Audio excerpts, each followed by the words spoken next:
Did it ever feel like the systems around you are set up to fail you? You work hard to earn money and spend that money on things designed to break or go out of style or don't have a need for, and then must work more to replace them. Every time you open your phone or walk down a street, you're entering a battlefield. Every single day, companies invest billions of dollars into psychological marketing to convince you that you're just one purchase away from happiness. They don't care about your health, they don't care about landfill, and they certainly don't care about your bank account. Companies want you to buy a starter version, then an upgrade, then a pro version. They want you to have a drawer full of just in case items.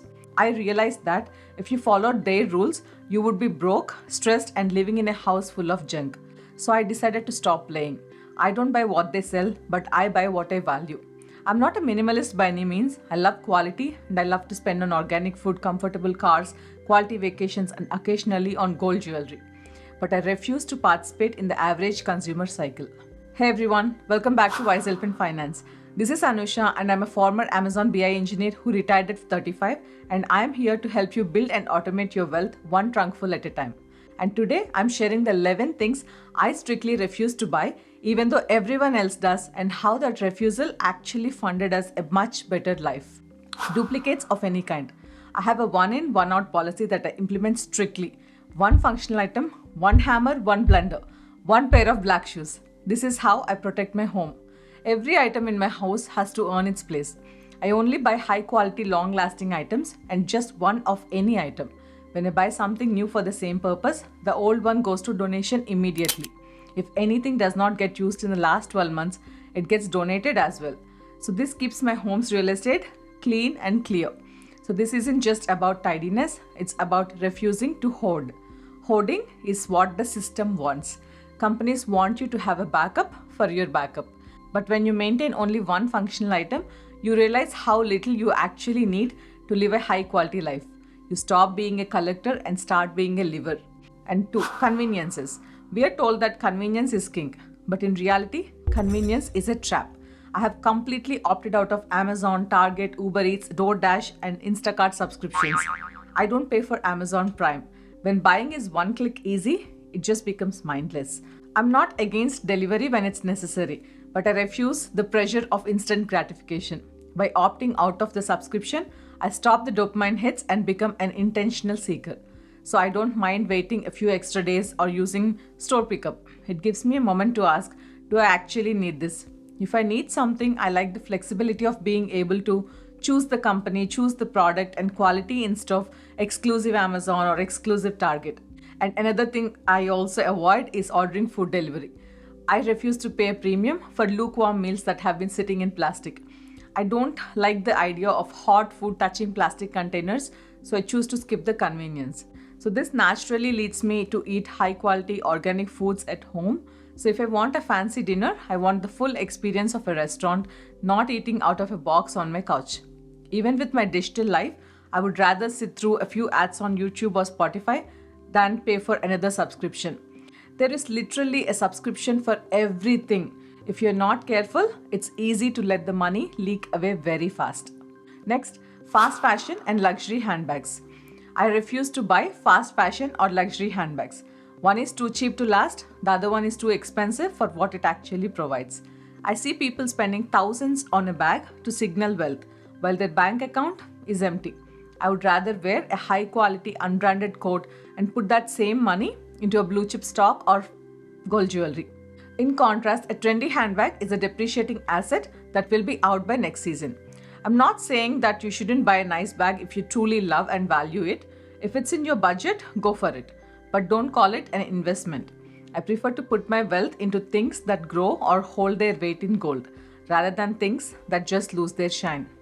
Next, extended warranties. I never buy extended warranties. These are basically a bet that the item you just bought is going to break. If I don't trust the product to last, I shouldn't be buying it in the first place. I buy reliable cars, quality appliances, and long-lasting furniture. And I self-insure. The money I save by never buying warranties is more than enough to cover a repair if something actually does go wrong. Next, seasonal decor and souvenirs. I don't buy seasonal decor. No bins of plastic pumpkins or Christmas pillows. My home is designed to be comfortable 365 days a year. I don't want to spend my weekends moving plastic bins of decor in and out of the garage. I'd rather use that time and space for actually living. The same goes for souvenirs. When I travel, I buy a small magnet and that's it. The real estate of my home is for living, and the memories can live in my head and my photos. Next, items on sale. Marketing teams love the sale tag because it bypasses your logical brain. But if you weren't looking for it before it was 50% off, you're not saving money, you're spending it.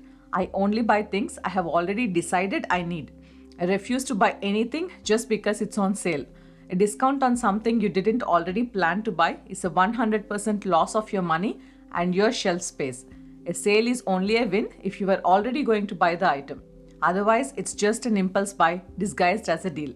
I ignore the red tags and buy exactly what I need when I need it. I only buy sale items if they were already on my list. I'd rather pay full price for the perfect item than half price for a good enough item that I'll want to replace in the next 6 months. Next, subscriptions. The subscription economy is a slow leak. I limit myself to 3 or 4 subscriptions max and not more than that. Costco and my favorite streaming service and Cinemark. I use and have Canva for my video edits. I don't fall prey to the marketing pushes to sign up for services and I consciously avoid them. Next, latest gadgets. I refuse to update my phone or gadgets until they are truly broken. Influencers and marketing teams are paid to make you feel like your 2-year-old phone is a brick. It's not. The upgrades do not provide me any more happiness or worth than what I already have. I don't need a new phone every year. I use my tools until they are truly broken. Both my husband and I are tech professionals, but we refuse to play the upgrade cycle. My phone is a tool, not a fashion statement. If it's functional, I keep it. That's $1,200 saved every year goes straight into my investment portfolio. Next, processed and junk food. This is the most dangerous system of all. Companies prioritize shelf life over human life. Most corporate systems are set up to provide the cheapest possible ingredients for the highest possible profit. They don't care if your food is real as long as it's sellable. I refuse to buy low quality processed food. I buy organic produce, grass-fed meats and whole foods. This is where I'm happy to spend more, but it's cheaper than a lifetime of healthcare costs. People call organic food expensive, but they'll spend $80 on a fast fashion shirt without blinking. I view my body as the ultimate piece of real estate, and I would rather own 2 pairs of shoes and eat the best food available than own 20 pairs of shoes and eat processed junk. Next comes penny or meme stocks. Finally, I refuse to buy penny stocks or trendy investments. I don't chase the 100x return. I invest only in large or mega cap growth stocks or funds with reliable returns and don't gamble on penny stocks or meme stocks. The system wants you to gamble. It's just financial entertainment and should not be called investing. Like I said, I stick to my blue chip stocks. At the end of the day, my choice to stop buying certain things is not about being strict with myself. It's just about being intentional. By saying no to all the extra noise, I have actually said yes to a much better life, a home that feels like a sanctuary, better food, and the freedom to travel. It's easy to get caught up in a system designed to keep us spending on that $15 subscription or $5 gadgets that eventually just become clutter. But when you plug all those small daily leaks, you realize you finally have the money to build a portfolio of assets that actually grow over time. Instead of making a CEO rich, you're making your future self wealthy. This isn't about living a restricted life. It's about making room for what matters. Because I'm not spending money on delivery fees or trendy clothes, I can afford the best organic food and stay at beautiful hotels. You don't need more stuff, you just need better quality. When you look around your house today, ask yourself what's taking up space that doesn't deserve to be there. Once you let go of what doesn't serve you, you aren't missing out. You're finally opting in to a life that belongs to you, not to a marketing department. The system is designed to keep you in a cycle of more and more subscriptions, more upgrades, and more clutter. But true financial power comes from the word no. By refusing to participate in the average consumer cycle, you are not just saving pennies. You are reclaiming your time, your space, and your future. So remember, every dollar you don't spend on a leaky convenience is a dollar that can go into a portfolio of assets that actually grow. Choose quality, stay intentional, and join the herd of those who play a different game. Now don't leave without subscribing to Myself and Finance. and make sure you click on the bell icon so you don't miss any of my future videos. Thanks for watching. I'll see you in the next one.